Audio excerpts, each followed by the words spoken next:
إن الحمد لله نحمده ونستعينه ونستغفره ونعوذ بالله من شرور أنفسنا ومن سيئات أعمالنا من يهده الله فلا مضل له ومن يضلل فلا هادي له وأشهد أن لا إله إلا الله وحده لا شريك له وأشهد أن محمدًا عبده ورسوله أما بعد يا أيها الذين آمنوا اتقوا الله حق تقاته ولا تموتن إلا وأنتم مسلمون يا أيها الناس اتقوا ربكم الذي خلقكم من نفس واحدة وخلق منها زوجها وبث منهما رجالا كثيرا ونساء واتقوا الله الذي تساءلون به والأرحام إن الله كان عليكم رقيبا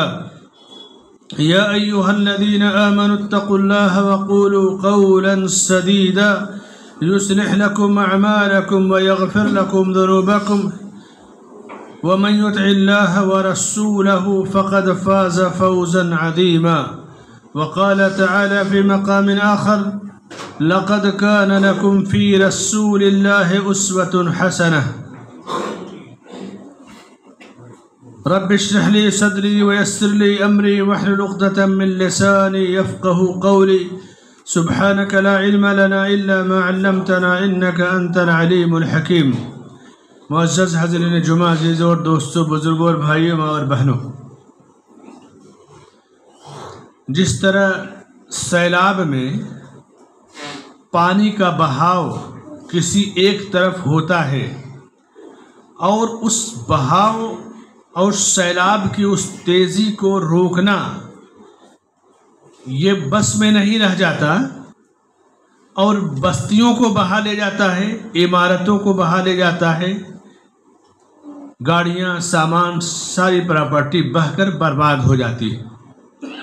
جو لوگ جانتے ہیں کہ سیلاب اس علاقے سے گزرنے والا ہے، یہ نشیبی علاقہ ہے، یہاں سے بارش کبھی بھی تیز ہوگی تو بہاؤ ہوگا، عمارتیں ڈوب جائیں گی، دکانوں میں پانی بھر جائے گا، تو وہ پہلے سے اس کا انتظام کیے رہتے ہیں۔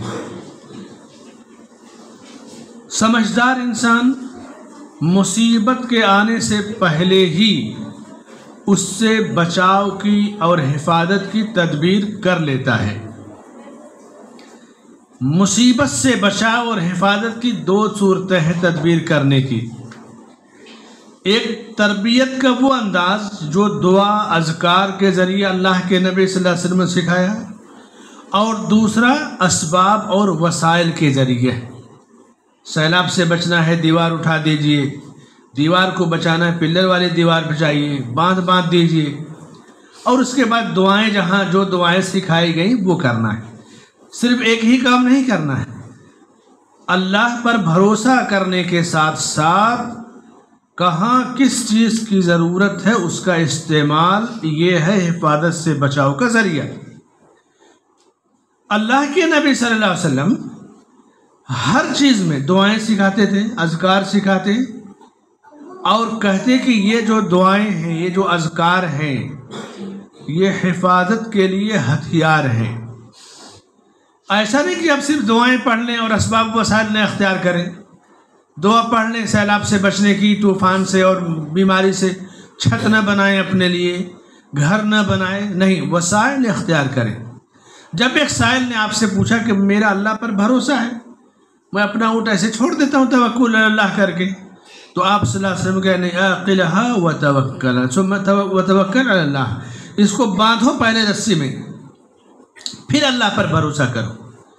بھروسہ صرف اس لیے نہیں کہ اللہ کے بھروسے چھوڑ دیں اپنی سواری کو، اٹھنے کو، ساری چیزوں کو، اسباب اور وسائل اختیار کرنا یہ ضروری ہے، اور اس کے بعد اللہ پر بھروسہ رکھنا ہے۔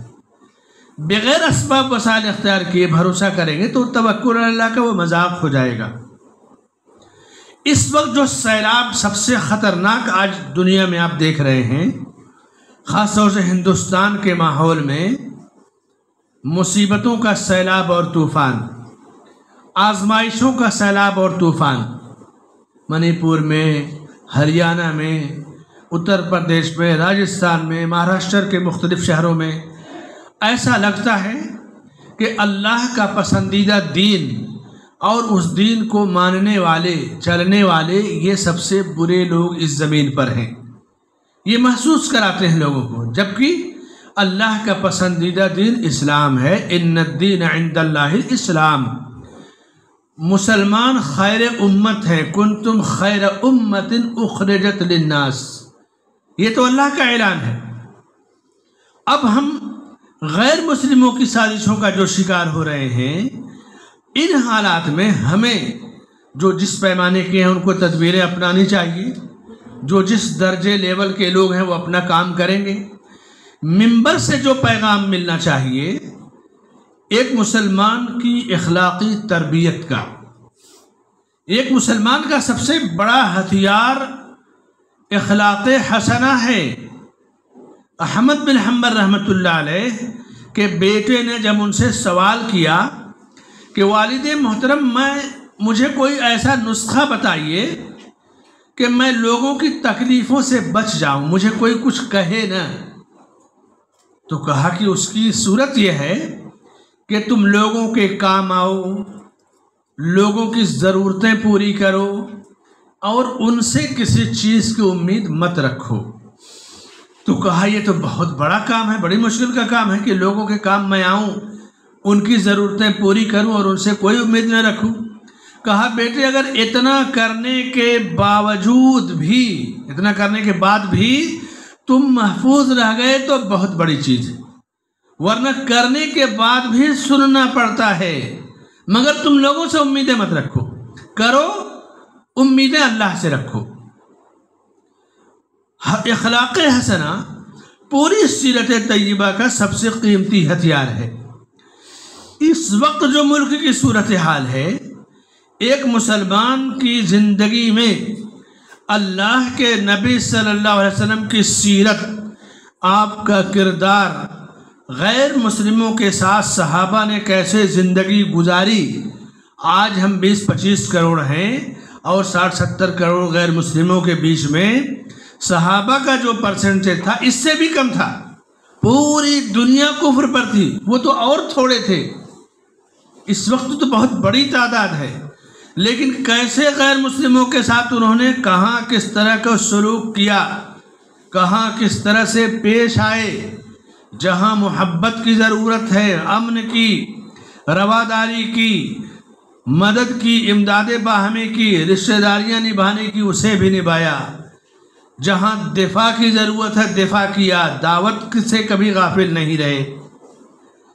تو اللہ کے نبی صلی اللہ علیہ وسلم کی زندگی اور سیرت کو کثرت سے پڑھنا، ہماری پڑھائی لکھائی آج کل سوشل میڈیا تک محدود ہو گئی، فیس بک واٹس ایپ کو ہم نے سب سے بڑی کتاب، سب سے بڑی یونیورسٹی سمجھ لیا، اور جو آپ کی حیات طیبہ ہے، صحابہ کرام کی حیات طیبہ ہے، اس کو ہم نے پیچھے ڈال دیا۔ ہماری عقلیں اسی لیے ختم ہو رہی ہیں، کب کون سا اصول اپنانا ہے، کون سا اسوہ اور آئیڈیل اپنانا وہ ہمیں نہیں پتا ہے، اور دشمن الگ الگ انداز میں اپنے حربے اپناتا ہے۔ مسند احمد کی اور دوسری حدیثوں کی بڑی مشہور روایت ہے، شیخ البانی رحمہ اللہ نے صحیحہ میں ذکر کیا ہے، انس رضی اللہ عنہ اس حدیث کے راوی ہیں۔ اس حدیث کی روشنی میں آپ سوچئے کہ نبی صلی اللہ علیہ وسلم صحابہ کی تربیت کا کیسا اہتمام کرتے تھے، اور انسانوں کی نفسیات کیا ہوتی ہے۔ آپ جس چیز کو اہم سمجھنا ضروری نہیں کہ وہ اہم ہی ہو۔ کہتے ہیں اللہ کے نبی صلی اللہ علیہ وسلم کے زمانے میں ایک بار ایک وفد آیا دور سے، وفد میں 2-4 سے لے کر کے 100-150 لوگ رہتے تھے، وفد کی یہ شکل ہوتی تھی، وفد کی بہت زیادہ خاطر تواضع ہوتی تھی۔ باہر سے وفد آیا ہے جس کو ڈیلیگیشن کہتے ہیں، تو اس کا استقبال، اس کی تقریب، یہ عہد نبوی سے یہ چیز چلی آ رہی ہے، جو جس درجے کا ہے اسی درجے سے اس کو پروٹوکول دیا جاتا ہے۔ اور اس کے لیے آپ صلی اللہ علیہ وسلم نے جو مہمان نوازی کا ڈپارٹ صحابہ میں مقرر کی، یہ بھی چیز غور کرنے کی ہے کہ قریش کے اور مکے کے بڑے مشہور سردار ابو سفیان تھے۔ سردار کا مطلب کہ چھوٹے چھوٹے سارے قبیلوں کا ایک طرح کی چھوٹی سی حکومت اس کی قائم ہوتی ہے۔ سارے لوگ اس کے یہاں مہمان، کھانا پینا سب کو دیکھنا۔ ان کے بیٹے ابو سفیان کے معاویہ بن ابی سفیان رضی اللہ عنہ تھے، ہمیشہ دسترخوان لگا رہتا تھا۔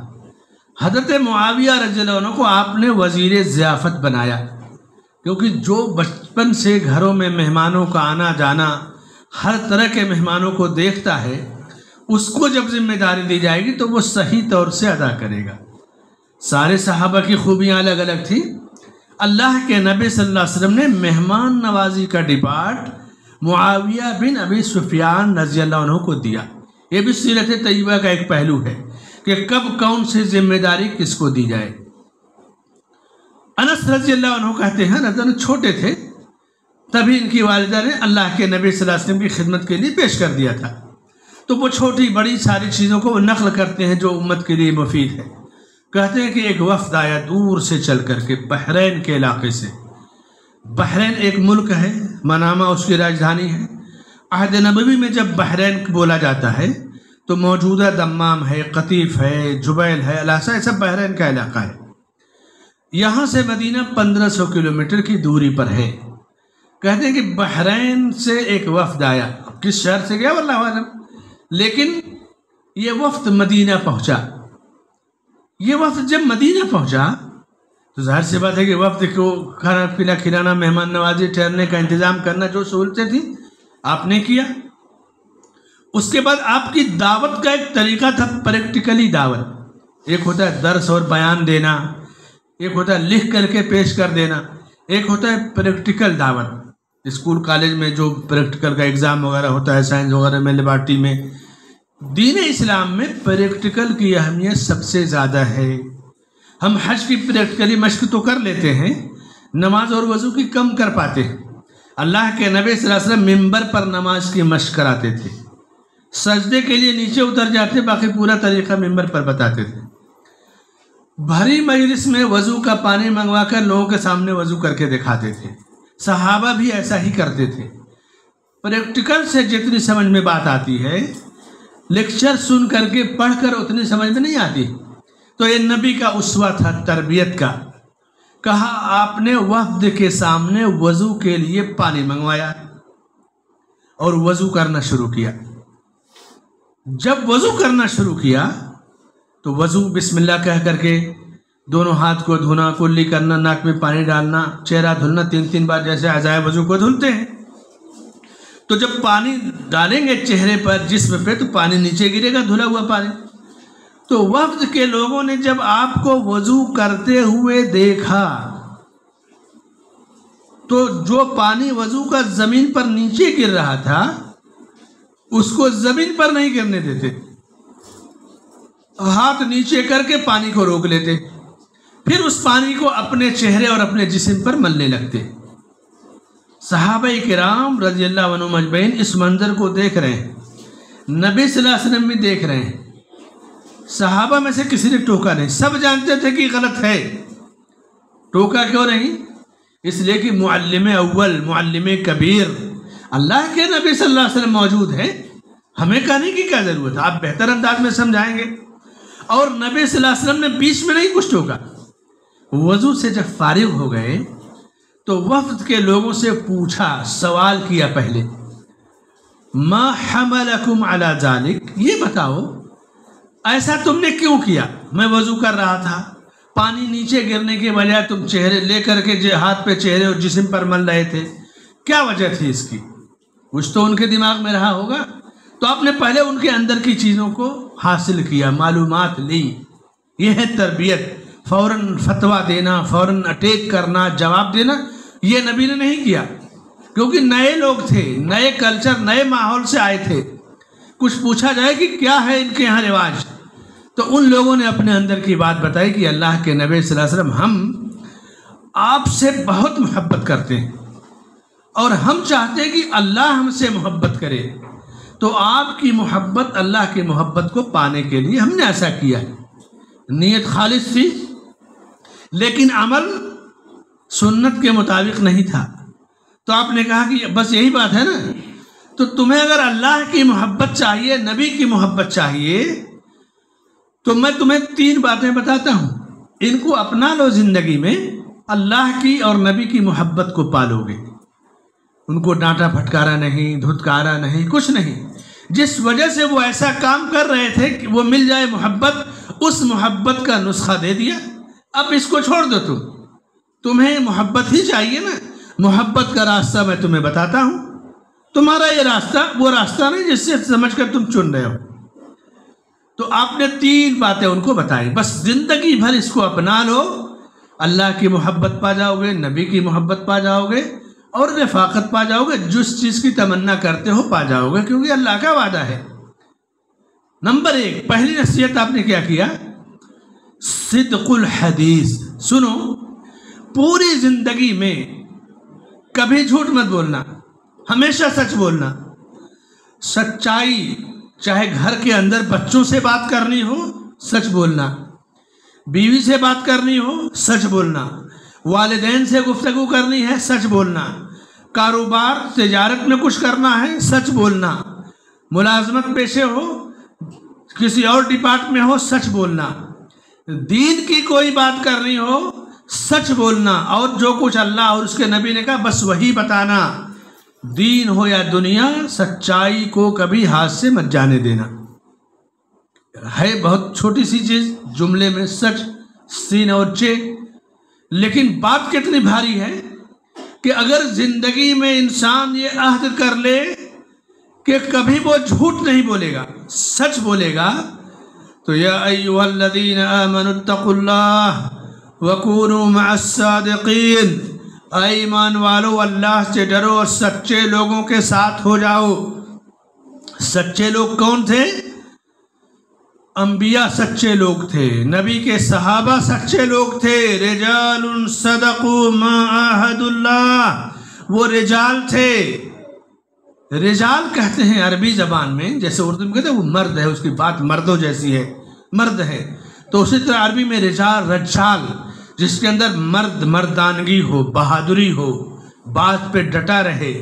اسی لیے علماء نے لکھا ہے کہ مردانگی یہ نہیں ہے کہ آپ کسی کو ڈانٹ دیں، مار دیں، آج کی مردانگی تو یہ ہے کہ تم فجر کی نماز جماعت سے پڑھو، یہ ہے مردانگی، کہ جو حکم اللہ نے دیا اپنی قربانی دے کر کے جماعت سے نماز کو پڑھو، اور وعدہ کیا کہ من صلی الفجر فی جماعہ فہو فی ذمۃ اللہ، جس نے جماعت کے ساتھ فجر پڑھ لی وہ اس دن اللہ کے ذمہ رہتا ہے، وعدہ اور انعام بھی دیا۔ تو سچے لوگوں کے ساتھ رہنے کا حکم دیا، کہا تم ہمیشہ سچائی اختیار کرو۔ فَإِنَّ الصِّدْقَ يَهْدِي إِلَى الْبِرِّ، سچائی بھلائی کا راستہ دکھانے والا عمل ہے، بھلائی جنت میں لے کے جائے گی، سچ بولو۔ نمبر 1۔ دوسری ان کو جو نصیحت کی محبت کو پانے کے لیے، امانت کو ادا کرو، وَأَدَاءِ الْأَمَانَةِ، امانت ادا کرو۔ امانت کیا ہے؟ آپ کے پاس کسی نے مال رکھ دیا، چاہے سونے چاندی پیسے کوڑی رکھ دیا، وہ امانت حفاظت سے رکھیے، ایسا نہیں کہ اس کو یوز کریں اور جب مانگے تو لا کر کے دے دیں، یہ امانت داری نہیں ہے، استعمال کرنا ہے تو اس سے اجازت لینی پڑے گی، جس حال میں دیا اسی حال میں واپس کریں۔ اللہ کے نبی صلی اللہ علیہ وسلم کے پاس لوگ امانتیں رکھتے تھے، جیسے رکھتے تھے ویسے ہی ان کو واپس کر دیا کرتے تھے۔ باتیں بھی امانت ہوتی ہیں، جیسے 2 آدمی کسی مجلس میں بات کر رہے ہیں، پرسنل بات ہوتی ہے، کہ وہ بات کہیں آؤٹ نہ ہو، تو وہ بات بھی امانت ہے، ان کو پھیلانے والا وہ امانت میں خیانت کرتا ہے۔ اسی لیے حدیثوں میں کہ المجالس امانہ، مجلسیں امانت کی چیز ہیں۔ باتیں ہو رہی ہیں، آپ بھلے اس میں مدعو رہیں، لوگوں نے شریک کر لیا، ٹھیک ہے بیٹھو، آپ ان باتوں کو امانت کے طور پہ محفوظ رکھیں گے۔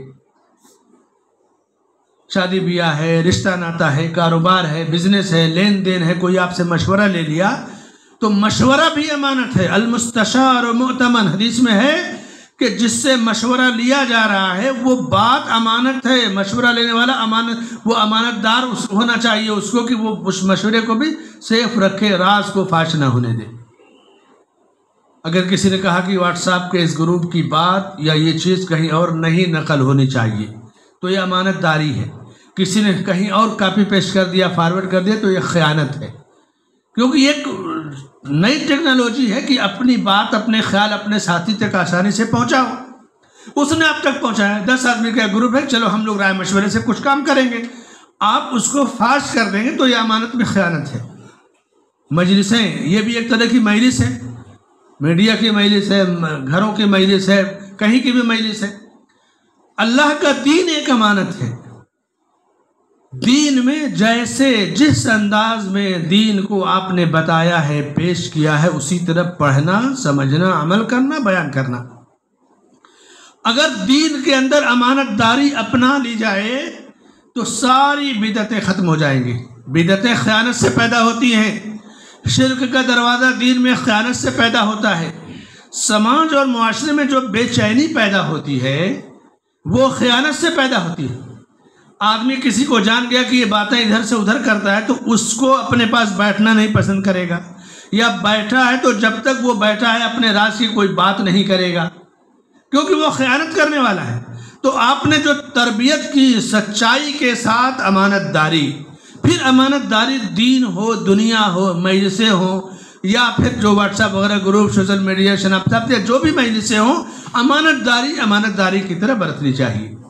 اور اللہ کے دین کی امانت داری کہ جو کچھ نبی نے دیا، علیکم بسنتی وسنت الخلفاء الراشدین المہدیین اتبعوا ما انزل الیکم من ربکم، یہی امانت داری ہے.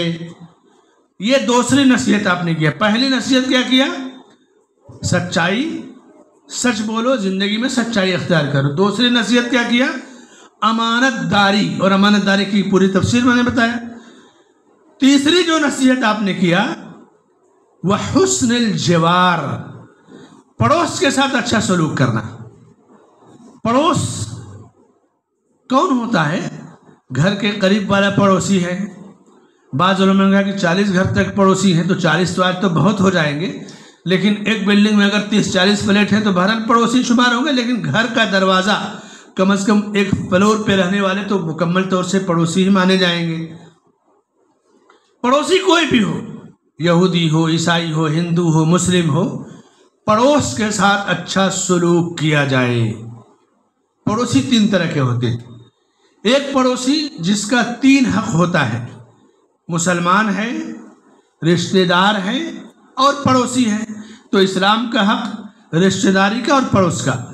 دوسرا پڑوسی مسلمان تو ہے، رشتہ دار نہیں ہے، تو 2 حق ہو گیا، ایک اسلام کا، ایک پڑوس کا. تیسرا جو نہ مسلمان ہے نہ رشتہ دار ہے، کسی غیر مذہب کا ماننے والا ہے، مگر پڑوسی ہے، تو پڑوسی کا حق اسے دیا جائے گا. پڑوسی کے گھروں پہ بری نگاہ نہیں ڈالی جائے گی، اس کے بچے عورتوں پہ بری نگاہ نہیں ڈالی جائے گی. پڑوس کے ساتھ کوئی تحفہ وغیرہ آئے تو اسے دیا جائے گا. خوشی ہے تو خوشیوں میں شریک ہوا جائے گا. مسلم ہو یا غیر مسلم، اس کی پابندی نہیں ہے. پڑوسی ہے، اسے تحفے تحائف دیے جائیں گے. تو جب پڑوس کے ساتھ اچھا سلوک کرے گا تو جس زمین میں ہے، جس محلے میں آپ گھر سے باہر بھی سفر کریں گے تو پرسکون رہیں گے، پرامن رہیں گے. اگر پڑوسی ہی سے جنگ ہو رہی ہے تو آپ ڈیوٹی پہ جائیں گے تو بھی ٹینشن میں رہیں گے، کاروباری وزٹ ہے تو بھی ٹینشن اور تناؤ میں رہیں گے، کیا ہو رہا ہے بچوں کا، عورتوں کا. تو پڑوس کے ساتھ اچھے تعلقات بنا کر کے رکھنا، ان کے حقوق ادا کرنا. اللہ کے نبی صلی اللہ علیہ وسلم فرماتے ہیں کہ واللہ لا یؤمن، قسم ہے اللہ کی، وہ تو ایمان والا ہو ہی نہیں سکتا. 3 بار قسم کھا کے آپ نے بات بتائی. پوچھا گیا کون اللہ کے نبی وہ نقصان میں رہے؟ کہا کہ الذی لا یأمن جارہ بوائق، وہ شخص جس کا پڑوسی اس کے شر سے محفوظ نہ رہے. پڑوس کو ستانا بہت برا جرم ہے، اور بڑا جرم ہے اور برا عمل ہے. جبرائیل علیہ السلام نبی صلی اللہ علیہ وسلم کو اتنی وصیت کرتے پڑوسی کی، اتنی وصیت کہ آپ کہتے ہیں کہ مجھے تو گمان ہوا کہ کہیں اس کو وراثت میں حقدار نہ ٹھہرا دیا جائے. اور قرآن میں بھی اللہ نے اس کی تاکید کی. یہ تربوی ماحول دیکھیے، کہاں وفد آیا ہے وضو کا پانی لے کے جسم چہرے پہ ملنے کے لیے. آج اچھل کود بنائی جاتی ہے نبی سے محبت کے نام پہ. دھرم کی افواہیں تو پورے ہندوستان میں جگہ جگہ بانٹی گئی، اور مذہب اور دھرم کے نام پہ پورا ملک آگ میں جھونک دیا گیا. آپ دیکھیے کہ ملک میں اکنامک کی تباہی، امن و امان کی تباہی، ملازمتیں برائیاں، مہنگائی، فتنہ فساد، ساری چیزیں عروج پر ہے، لیکن مذہب اور دھرم کو اس طرح سے ہائی لائٹ کر کے ذہنوں میں ڈال دیا گیا کہ پبلک اپنے تربوی ماحول سے محروم ہو گئی، حقوق سے محروم ہو گئی۔ ان حالات میں ایک مسلمان کی ذمہ داری یہ ہے کہ اللہ کے نبی صلی اللہ علیہ وسلم نے زمین میں جینے کا، سماج میں رہنے کا، لوگوں کے ساتھ زندگی گزارنے کا جو اسلوب اور طریقہ سکھایا ہے اس کو ہم اپنائیں، ہم جذبات میں نہ بہیں۔ ہمارے نبی نے اس طریقہ سکھایا، ہمیں کبھی بھی سچائی کا دامن نہیں چھوڑنا ہے، امانت داری ہر جگہ ہونی چاہیے۔ ایک مسلمان کی پہچان امانت داری سے ہو۔ سیماہم فی وجوہہم من اثر السجود، مسلمان کی پہچان اس کی پیشانی پہ سجدے کے نشانوں سے ہونی چاہیے۔ اس کے نام اور ایڈنٹی کارڈ سے پہچان نہیں ہونی چاہیے کہ تمہارا نام کیا ہے، کارڈ دکھاؤ، آدھار کارڈ دکھاؤ، نہیں، اس کا چہرہ بتائے، اس کی پیشانی بتائے، اس کی شکل بتائے کہ یہ مسلمان ہے۔ آج ہمارے ایمان کی کمزوری کہ ہم اپنی شکل کو چھپانا چاہیں گے، اپنی جو ہے صورت کو چھپانا چاہیں گے، اسلام کو چھپانا چاہیں گے کہ کوئی جاننے نہ پائے کہ میں مسلمان ہوں۔ آپ کب تک چھپاؤ گے اپنے آپ کو؟ وہ تو آپ کے گھروں کے اندر آپ کے دیگ میں اور پتیلی میں کیا پکا ہے اس کی رپورٹ لے لیتا ہے، تو آپ کی شکل سے وہ غافل رہے گا، نام سے رہے گا۔ آپ ڈنکے کی چوٹ پر کہیے وَمَنْ أَحْسَنُ قَوْلًا مِّمَّنْ دَعَا إِلَى اللَّهِ وَعَمِلَ صَالِحًا وَقَالَ إِنَّنِي مِنَ الْمُسْلِمِينَ۔ ڈنکے کی چوٹ پر اللہ نے کہا کہ اس سے بہتر اور بھلی بات کسی کی نہیں ہو سکتی جو خود نیک عمل کرے، اس نیکی کی طرف دعوت دے اور کہے کہ میں مسلمان ہوں۔ یہ مسلمان کی پہچان ہے، خود اچھا ہو، اچھائی کی دعوت دے اور کہے یہی اسلام ہے اور میں مسلمان ہوں۔